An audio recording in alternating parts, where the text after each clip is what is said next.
Hello students, in this video we are going to read the lesson Ishwaran the Storyteller. This lesson is in your book Moments, third lesson Ishwaran the Storyteller by R.K. Lakshman. R.K. Lakshman India के बहुत ही मशहूर writer रहे हैं। Comical चीज़ें भी ये लिखते हैं, कार्टूनिस्ट भी हैं। तो यहाँ उन्होंने क्या दिखाया है, एक ऐसे कैरेक्टर को जो बहुत ही क्रिएटिव है, Eswaran. Here in photo also we are seeing it, his photo. तो ये एक ऐसे कैरेक्टर की स्टोरी है जो एक सर्वेंट का काम करता है और बहुत ही लॉयल है, इंटरेस्टिंग है, उसकी क्वालिटीज यहाँ दिखाई गई है। बट इसमें जो सबसे ज़्यादा इंटरेस्टिंग चीज़ है वो ये है that he is a story plotter. वो किसी भी स्टोरी को अपने वे में क्रिएट कर देता है, साथ में इमोशंस और एक्शंस डाल देता है और सामने वाले को ये दिखा देता है that it is true. Let's start and read about him. Actually Eswaran है कौन? ईश्वरन एक सर्वेंट है महेंद्र का। महेंद्र कौन है? महेंद्र एक कंपनी में सुपरवाइजर का काम करता है। तो उस महेंद्र के लिए ये काम करता है, उसकी देखभाल करता है, उसके लिए खाना बनाता है, उसके कपड़े धोता है। जहाँ महेंद्र जाता है उसके साथ ये रहता है, बहुत ही लॉयल है उसके लिए। तो यहाँ उसके काम देखेंगे कि उसने क्या किया है। The story was narrated to Ganesh by a young man Mahendra by name. अब ये स्टोरी किसको सुनाई गई? एक गणेश कैरेक्टर को सुनाई गई है, एक युवा आदमी के द्वारा, और उस युवा आदमी का नाम क्या है? महेंद्र। अब ये महेंद्र मैंने बताया ना कौन है, सुपरवाइजर है ये। He was a junior supervisor in a firm means company, which offered on hire supervisors at various types of construction sites, factories, bridges, dam and so on. अब ये जूनियर सुपरवाइजर है एक कंपनी में, और company क्या काम करती है? सुपरवाइजर्स को हायर ऑफर करती है हायर पे। जैसे कि किसी को अगर कहीं डैम बन रहा हो, फैक्ट्रीज बन रही है, तो उनको देखने के लिए, सुपरवाइज करने के लिए अगर सुपरवाइजर की जरूरत है तो ये कंपनी प्रोवाइड करवाती है। महेंद्र's job was to keep an eye, अब keep an eye का मतलब होता है नजर रखना, on the activities at the work site। अब महेंद्र का काम क्या था? ये जूनियर सुपरवाइजर था, तो जो भी वर्क साइट थी वहां पर जो काम हो रहा होता उसके ऊपर, गतिविधियों पर नजर रखना था कि क्या हो रहा है। He had to keep moving from place to place every now and then। now and then का मतलब अक्सर, oftenly। उसको क्या करना पड़ता है? एक जगह से दूसरी जगह जाना पड़ता। As ordered by his head office, जैसे ही हेड ऑफिस से जैसे भी ऑर्डर आया कि ये आज इस जगह जाना है, आज दूसरी जगह जाना है, तो उसको मूव करना पड़ता। From a coal mining area to a railway bridge construction site, from there after a few months to chemical plant which was coming up somewhere. अब कभी कोल माइनिंग एरिया के लिए उसको ऑर्डर आ जाता, वहां से फिर रेलवे ब्रिज कंस्ट्रक्शन की साइट है वहां भेज देते। उसके कुछ महीनों बाद में केमिकल प्लांट की साइट है वहां भेज देते, जो कहीं सेटअप हो रही है। नाउ अब इंट्रोडक्शन दे रहे हैं महेंद्र का। और ही वॉज अ बैचलर, कुंवारा है, शादी नहीं हुई है। His needs were simple and he was able to adjust himself to all kind of odd conditions. अब वो कैसा है? उसकी जो जरूरतें हैं वो बड़ी ही सिंपल हैं, छोटी छोटी जरूरतें हैं, और इतना एबल वो था कि अपने आप को किसी भी तरह के ऑड कंडीशंस, विषम परिस्थितियों में एडजस्ट कर लेता था। Whether it was an ill equipped circuit house और a makeshift canvas tent in the middle of a stone quarry. अब वो जगह चाहे कैसी भी हो, चाहे वो सर्किट हाउस हो, इल इक्विप्ड मतलब जिसमें सुविधाएं कम हो, इल इक्विप्ड का मतलब यहीं पर यही है कि फैसिलिटीज कम हो, या फिर एक टेंट बना हो जो कहीं पत्थरों की जगह में बीच में लगाया गया हो।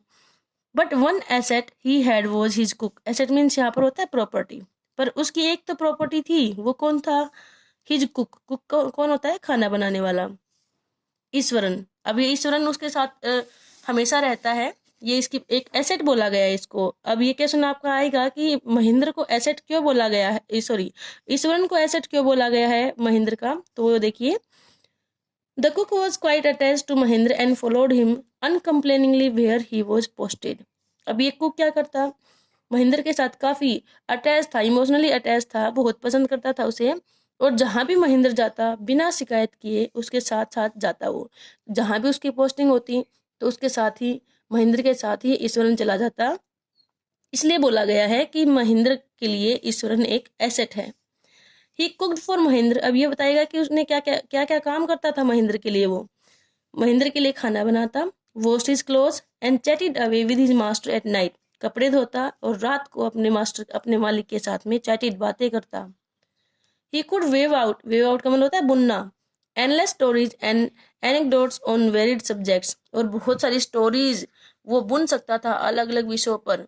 मैंने बताया था ना उसमें कैपेबिलिटी है ये कि वो स्टोरीज बनाता था। Iswaran also had an amazing capacity to produce vegetables and cooking ingredients seemingly out of nowhere. अब एक और खासियत थी उसमें, ऐसा अगर लगता ना कि कहीं भी सब्जी वगैरह नहीं है तो भी वो वेजिटेबल्स और खाना बनाने की जो सामग्री होती है वो जुटा लेता, कहीं से इकट्ठी कर लेता। In the middle of a desolate landscape with no shops visible for miles around, अगर कोई सुनसान जमीन है ना, कहीं पर कोई कुछ दूर तक कोई शॉप्स दिख ही नहीं रही हैं मीलों तक, तो भी वहां से भी वो अरेंज कर लेता इन चीजों को। He would miraculously conjure up the most delicious dishes made with fresh vegetables within an hour of arriving at the Jing seat shelter at the new workplace. और अगर किसी नए वर्क प्लेस पे गए ना तो कुछ ही टाइम में वहाँ डिलीशियस फ्रेश वेजिटेबल्स के साथ में डिलीशियस डिशेज बना लेता और किस पर, जिंक सीट के ऊपर खाना बना लेता वो। तो उसमें मिरेकुलस पावर थी, वो बड़े अच्छे से खाना बना लेता था बिना किसी प्रॉब्लम के।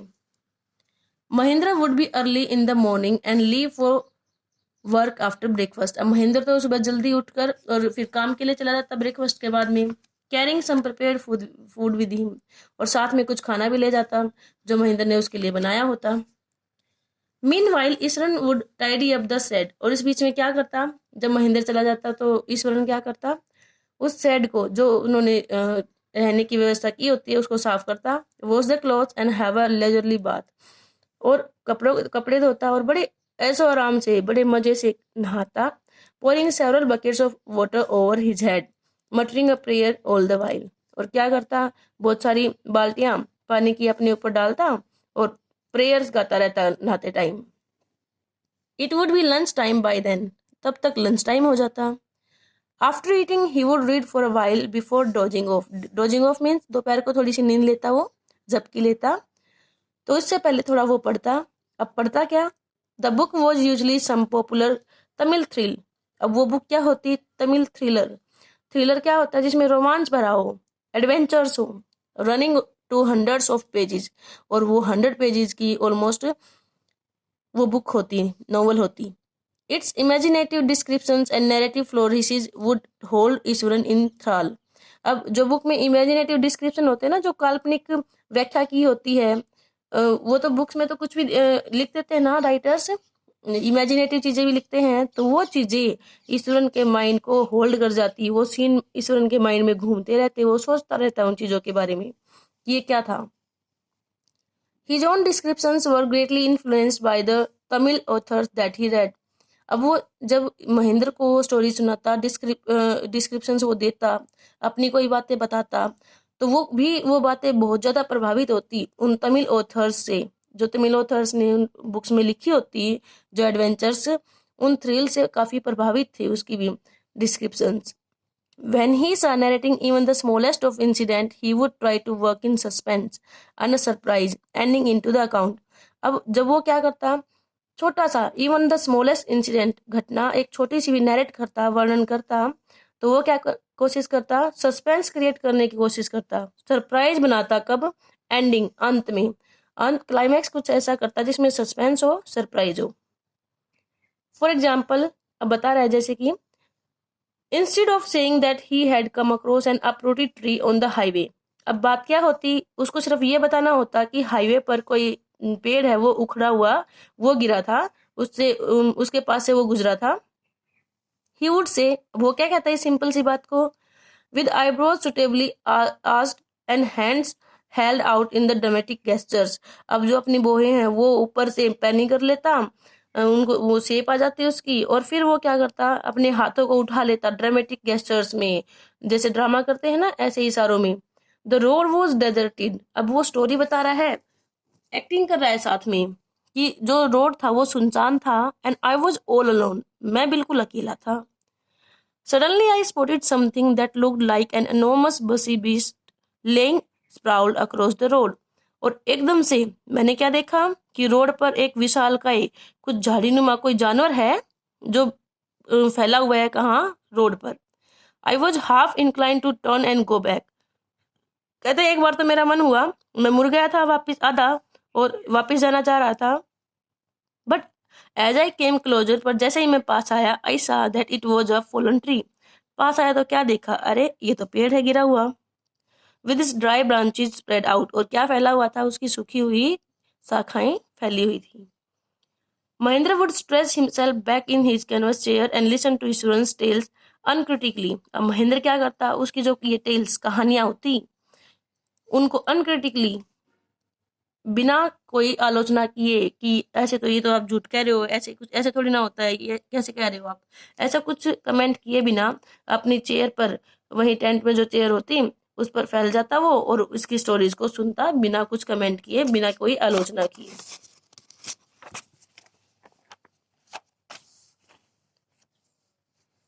The place I come from is famous for timber, Eswaran would begin. अब ईश्वरन फिर से शुरू हो जाता कि जिस जगह से मैं आया हूँ ना, जहाँ मैं रहता हूँ, वो टिम्बर के लिए, लकड़ियों के लिए काफी फेमस है। इमारती लकड़ियां होती हैं ये। There is a richly wooded forest all around, चारों तरफ क्या है, बहुत थिक फॉरेस्ट है लकड़ियों का, बहुत ज्यादा थिक वहां पर ट्रीज है। The logs are hold on to the lorries by elephants, और जो लट्ठे होते हैं, जो जब पेड़ काटते हैं तो मोटे मोटे लट्ठे बन जाते हैं, वो क्या किए जाते हैं, लोरीज में, गाड़ियों में चढ़ाए जाते हैं एलिफेंट्स के द्वारा। They are huge well fed beast, और वो जो एलिफेंट्स क्या होते हैं, बड़े वेल फेड, बहुत अच्छे से जिनका पेट भरा जाता है, बड़े बड़े जानवर होते हैं। व्हेन दे टर्न वाइल्ड, और क्या कहता है, जब ये एलिफेंट्स पागल हो जाते हैं, even the most experienced mahout is not able to control them. अब महोत कौन होता है, जो उन एलिफेंट्स को कंट्रोल करता है। कहते हैं सबसे ज्यादा एक्सपीरियंस्ड महोत है ना, वो भी इनको कंट्रोल करने में असफल होता है। After the prologue Iswaran would launch into an elaborate anecdote involving an elephant. अब इसने क्या किया, प्रोलॉग स्टार्टिंग करने के बाद उसने क्या किया, फिर एक और कहानी, एनेक्डोट, एक स्टोरी उसमें इन्वॉल्व हो गया है हाथी की, जिसमें शामिल कौन है, हाथी। अब स्टोरी क्या थी, वन डे अ टस्कर एस्केप। टस्कर कौन होता है, जिसके टस्क होते हैं। टस्क क्या, हाथी के जो लंबे दांत होते हैं उसको टस्क बोलते हैं। सो टस्कर कौन, हाथी। Escape from the timber yard, अब ये यहाँ से टिम्बर यार्ड से भाग गया है। And begin to roam about, इधर उधर घूमने लग गया। स्टैम्पिंग ऑन द बुशेज, और जो बुशेज थी, झाड़ियां थी, उनको पैरों से कुचल रहा था। Tearing up wild creepers and breaking branches at will, और क्या फाड़ रहा था, जो जंगली वहां पर क्रीपर्स थी, बेलें थी और ब्रांचेस थी, उनको तोड़ रहा था। यू नो सर, आपको पता है ना, how an elephant behaves when it goes mad, कि जब एक हाथी पागल हो जाता है तो वो कैसे बिहेव करता है। Iswaran would get so caught up in the excitement of his own story. अब ये क्या करता, जब अपनी स्टोरी नरेट कर रहा है तो अपने आप ही उसमें इतना मगन हो जाता, कोट अप, इतना उसमें अपनी ही स्टोरी में एक्टिंग कर रहा है, तो वहां खुद ही इतना ही मगन हो जाता है, that he would get up from the floor and jump about, कि एकदम से फर्श पर खड़ा हो जाता है, छलांग लगाता है। Stamping his feet in emulation of the mad elephant, और अपने पैरों को मारकर दिखाता है, कैसे, जैसे एक पागल हाथी है ना, वो पैरों को पटकता है, वैसे ही वो एक्टिंग करने लग जाता, कि जो कैरेक्टर की वो स्टोरी बता रहा है उसी कैरेक्टर में वो घुस जाया करता था। The elephant reach the outskirt of our town. Outskirt होता है बाहरी इलाका, पेरिफेरल, जो बाउंड्री होती है। तो फिर ये एलिफेंट कहाँ पहुंच गया, इनके टाउन में। Breaking the fences down like matchstick, और अंदर क्या, फिर जो फेंसेस थी ना, कोई बाउंड्री जो कर रखी थी, उसको मैचस्टिक, माचिस की तिल्लियों के जैसे बिखेर रहा था। ही वुड कंटिन्यू, और आगे उसने अपनी स्टोरी कंटिन्यू की। It came into the main road and smashed all the stalls selling fruits, mud pots and clothes. और फिर क्या किया, मेन रोड पर आ गया ये, स्मैश, सब कुछ नष्ट कर दिया, कुचल दिया उन स्टॉल्स को जो क्या बेच रहे थे, फ्रूट्स, पोट्स, मड पोट्स, मिट्टी के बर्तन बेच रहे थे, मटके और कपड़े, तो उन स्टॉल्स को भी वहां पर तहस नहस कर दिया उसने। People ran helter skelter in panic. अब जो लोग हैं वो तकलीफ में आकर, पैनिक, परेशान होकर इधर उधर भाग रहे थे। The elephant now entered a school ground where children were playing. अब वहां से कहाँ गया एलिफेंट, एक स्कूल में चला गया, ग्राउंड में, जहाँ बच्चे खेल रहे थे। Breaking through the brick wall, और जो ईंटों की दीवार थी उसको तोड़कर वो स्कूल के ग्राउंड में घुस गया। All the boys ran into the classroom and shut the doors tight. सारे जो लड़के थे वो क्लासरूम में भाग गए और वहां अपने दरवाजे बंद कर लिए उन्होंने टाइट। द बीस्ट ग्रंटेड, अब वो जो जानवर था वो ग्रंटेड, ग्रंटेड क्या होता है, जब वो हाथी गुर्राता है वो आवाज होती है। एंड वंडर्ड अबाउट, और इधर उधर घूम रहा था। Pulling out the football goal post, और क्या फाड़ दिया उसने, खींच लिया, फुटबॉल की जो गोल पोस्ट होती है उसको खींच लिया उसने। Turing down the volleyball net, और फाड़ दिया क्या, वॉलीबॉल का नेट फाड़ दिया उसने। Kicking and flattening the drum kept for water, पानी के लिए जो ड्रम रखे थे उनको किक की, लात मारी, और फ्लैटनिंग, और उनको फ्लैट कर दिया, उनके ऊपर पैर रख दिया, फ्लैट हो गई वो। एंड अपरूटिंग द शॉप्स, और जो शॉप्स झाड़ियां वहां थी उनको फाड़ दिया। Meanwhile, all the teachers had climbed up to the terrace of the school building, और इसी बीच में सारे टीचर्स कहाँ चले गए, स्कूल बिल्डिंग की टेरेस पर चले गए। From there they helplessly watched the depredations of the elephants, और वहां से क्योंकि हेल्पलेस थे, कुछ कर नहीं पा रहे थे, हाथी घुस आया है, तो वहां से उन्होंने उस हाथी का विनाश देखा, जो वो कारनामे कर रहा था वहां पर वो देखते रहे। There was not a soul below on the ground, और जमीन पर तो एक आदमी, एक इंसान, एक आत्मा भी नहीं थी, कोई नहीं था जमीन पर, सब अंदर थे और ऊपर थे। The streets were empty as if the inhabitants of the entire town had suddenly disappeared. गलियां तो ऐसे खाली हो गई जैसे कि जो निवासी थे उस पूरे टाउन के वो गायब हो गए हों अचानक से। I was studying in the junior class at that time. अब अपनी बता रहा है कि उस टाइम पर मैं तो जूनियर क्लास में, छोटी क्लास में पढ़ा करता। And was watching the whole drama from the rooftop, और छत से मैं सारे ड्रामे को देख रहा था हाथी के। I don't know what came over me suddenly, पता नहीं मुझे क्या हो गया एकदम से। I grabbed a cane from the hands of one of my teachers, अब उसने क्या किया, एक टीचर के हाथ में से एक डंडा था, वो स्टिक थी, वो छीनी। And ran down the stairs in and into the open, और भागा आया सीढ़ियों से और कहाँ, खुले में आ गया। The elephant grunted, अब इसको देखकर वो एलिफेंट फिर ग्रंट कर रहा है। And menacingly swung a branch of tree, और बड़े ही तकलीफ वाले तरीके से, बड़े भयंकर तरीके से, menacingly भयंकर तरीके से उसने एक ब्रांच थी, पेड़ की शाखा थी, उसको झुलाया, हिलाया अपने सूंड में पकड़कर। which it held in its trunk, जो उसने कहाँ पकड़ी हुई थी, अपने ट्रंक में। it stamped its feet, अब अपने पैर पटके उसने।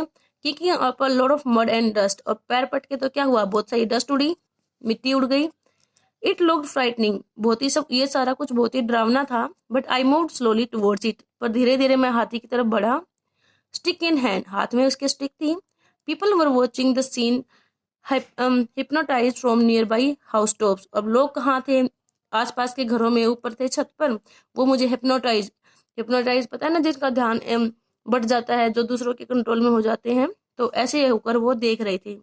The elephant looked at me red-eyed गुस्से से, अब हाथी मेरी तरफ देख रहा था गुस्से से। Ready to rush towards me, और मेरी तरफ भागने के लिए तैयार था। It lifted its trunk, अब उसने अपना सूंड उठाया, and trumpet loudly, और जोर से ट्रम्प किया, जो बड़ी हुंकार भरता है वो ट्रम्पेट होती है। At that moment I moved forward, उस पल मैं भी आगे बढ़ा। And muttering all my force, muttering का मतलब होता है इकट्ठा करना, अपनी सारी ताकत इकट्ठी करके, wagged its third toenail on the quick, वैग का मतलब मैंने भी खींच के वो स्टिक थी वो मारी, कहाँ मारी, तीसरे टोनेल, तीसरे नाखून पर मारी, ऑन द क्विक, एकदम से। The beast looked stunned for a moment, stunned का मतलब यहाँ पर भौचक्का रह जाना, वो एक बार तो वो हैरान रह गया कि ये क्या हुआ। Then it shivered from head to foot, और सिर से लेकर पैर तक फिर कांप गया। एंड collapsed, और फिर वहां पर गिर जाता है। At this point Eswaran would leave the story unfinished, अब इस पॉइंट पर ईश्वरन ने क्या किया, स्टोरी को अनफिनिश्ड छोड़ दिया। देखिए अब ये स्टोरी इसने कैसे बनाई है, एलिफेंट के साथ में एक बच्चा कैसे फेस करता है, तो बहुत ही ड्रामेटिस्ट वे में इसने ये नरेट किया है। एंड गेट अप ममलिंग, और बड़बड़ाता हुआ वहां से उठ जाता है। I will be back after lightning the gas and warming up the dinner, क्या कहकर छोड़ गया स्टोरी को अधूरा, कि मैं वापस आऊंगा, गैस जलाऊं और फिर उसके बाद में खाना गर्म कर लूं डिनर को। Mahendra who had been listening with rapt attention would be left hanging, और जो महेंद्र बहुत ही अटेंशन देकर इस स्टोरी को सुन रहा था वो बीच में ही लटक जाता है कि क्लाइमैक्स तो मिला ही नहीं। When he returned, और जब ईश्वरन वापस आया, Eswaran would not pick up the thread of the story right way. तो उसने क्या किया, ईश्वरन ने अपनी स्टोरी तो स्टार्ट की ही नहीं। Mahendra would have to remind him, अब महेंद्र को उसे याद दिलाना पड़ता that the conclusion was pending, कि क्लाइमैक्स तो अभी रहता ही है। अब क्लाइमैक्स क्या बताया उसने, well a veterinary doctor was someone to revive the animal. कहता है कि एक जो जानवरों का डॉक्टर होता है उसको बुलाया गया, समवन बुलाया गया जानवर को रिवाइव, उसको होश में लाने के लिए। ईश्वरन वुड श्रग कोजली, अब ईश्वरन अपने ऐसे ही कंधे उचका रहा है। 2 days later it was led away by its mahout to the jungle, और क्या किया, 2 दिन बाद में जंगल में उसका महोत है उसे आकर ले गया। Well how did you manage to do it Iswaran, how did you bring down the beast. अब ये महेंद्र से पूछ रहा है कि अच्छा ये बताओ, इतना कैसे कुछ आपने कैसे कर लिया, उसको जानवर को नीचे कैसे गिरा दिया। It has something to do with Japanese art, अब ये क्या आंसर देता है कि ये सब कैसे किया उसने, एक जापानीज आर्ट के द्वारा किया, आई थिंक सो, कराटे और जूजिस्टू इट इज कोल्ड। कहते हैं कि इसको कराटे की फॉर्म बुलाते हैं, तो जापानीज आर्ट है ये, इसके द्वारा किया। I had read about it somewhere, शायद मैंने इसको कहीं पढ़ा था इस कराटे के बारे में। It temporarily paralyses the nerve system you see, और इससे क्या होता है, नर्व सिस्टम को वो पैरालाइज कर देता है कुछ टाइम के लिए। Now a day, not a day passed without Eswaran recounting some story packed with adventure, horror and suspense। कहते एक दिन नहीं गुजरता, एक भी दिन नहीं निकलता था कि ईश्वरन याद करता है कोई स्टोरी, कोई कैसे स्टोरी जिसमें एडवेंचर भरा हो, हॉरर हो और सस्पेंस हो। तो ऐसी वो स्टोरीज आमतौर पर सुनाता ही रहता था महेंद्र को। Whether the story was credible और नॉट, क्रेडिबल मीन्स जिसका यकीन किया जाए, चाहे वो स्टोरी यकीन करने लायक हो या नहीं। अब जैसे ये स्टोरी एलिफेंट वाली, अब ये इनक्रेडिबल सी लग रही है कि एक छोटा बच्चा कैसे हैंडल कर रहा है इस एलिफेंट को। Mahendra enjoyed listening to it because of the inimitable way in which it was told. अब महेंद्र स्टोरी क्यों सुनता, क्योंकि वो एक ऐसे तरीके से सुनाई गई है जो कभी जो अमिट तरीका हो, जो भूला ना जा सके, इसने ऐसा तरीका यूज किया है। Eswaran seemed to more than make up for the absence of TV in महेंद्र's living quarter। अब मेकअप का मतलब, मेकअप फॉर का मतलब होता है यहाँ पर पूर्ति करना। ऐसा लगता था कि ईश्वरन पूर्ति करता है महेंद्र के क्वार्टर में, उस रूम में एब्सेंस ऑफ टीवी, टीवी नहीं था तो उस टीवी की कमी को वो ईश्वरन पूरी करता है। One morning when Mahendra was having breakfast, Eswaran ask, जब एक सुबह महेंद्र ब्रेकफास्ट कर रहा था तो इसने क्या पूछा ईश्वरन ने, can I make something special for dinner tonight sir, कि आज रात के लिए डिनर के लिए कुछ स्पेशल बना दूं। After all today is an auspicious day, auspicious होता है शुभ, कि आज एक शुभ दिन है। According to traditions we prepare various delicacies to feed the spirits of our ancestors today sir, ancestors today sir. तो उसने क्या कहा कि एक रिवाज के अकॉर्डिंग हम क्या करते हैं, बहुत ही डिलीशियस खाना बनाते हैं, और किसके लिए, हमारे जो पूर्वज हैं उनकी आत्मा को शांत करने के लिए। That night Mahendra enjoyed the most delicious dinner and complimented Eswaran on his culinary skill. culinary skill होती है पाकशाल, जो पकाने की जो कला होती है उसको। तो उस रात को महेंद्र ने बहुत ही डिलीशियस खाना खाया और कमेंट भी किया, उसने टिप्पणी भी की कि वो बहुत अच्छा खाना बनाता है। He seemed very pleased but unexpectedly launch into a most garish account involving the supernatural. Supernatural कैसे होते हैं, जिसमें घोस्ट वगैरह इन्वॉल्व होते हैं। तो वो बहुत ही खुश दिख रहा था अच्छा खाना खाकर, पर एकदम से उसने तो एक्सपेक्ट भी नहीं किया था कि एक बहुत ही ज्यादा सुपरनेचुरल वाली स्टोरी शामिल थी, जिसमें डरावनी सी स्टोरी थी, वो वहां पर स्टार्ट हो गई। You know sir, this entire area, factory area we are occupying was once a burial ground. Burial होता है जिसमें जहां दफन करते हैं, कब्र वाली जगह होती है। कहते कि आपको पता है कि जितना भी ये फैक्ट्री एरिया जिसपे अब हम रह रहे हैं, वो क्या था, ब्यूरियल ग्राउंड था। He started, Mahendra was jerked out of the pleasant reverie he had drifted into after the satisfying meal. Mahendra एकदम से जक आउट, जैसे झटके से बाहर आते हैं, जो प्लेजेंट उसको मिला था वो सेटिस्फाइंग मील खाना खाकर उसे एकदम से बाहर आ गया। I knew on the first day itself when I saw a human school laying on the path. कहते मुझे कैसे पता लगा, जब मैंने रास्ते में एक ह्यूमन स्कल क्या होती है, खोपड़ी, जब मैंने वहां देखी। Even now I come across a number of skulls and bones, अब भी मेरे सामने क्या आ जाती है, कहाँ जब मैं गुजरता हूँ तो सामने क्या दिख जाती है, स्कल और बोन्स दिख जाती हैं। ईश्वरन कंटिन्यूड, ईश्वरन ने अपनी स्टोरी को कंटिन्यू किया।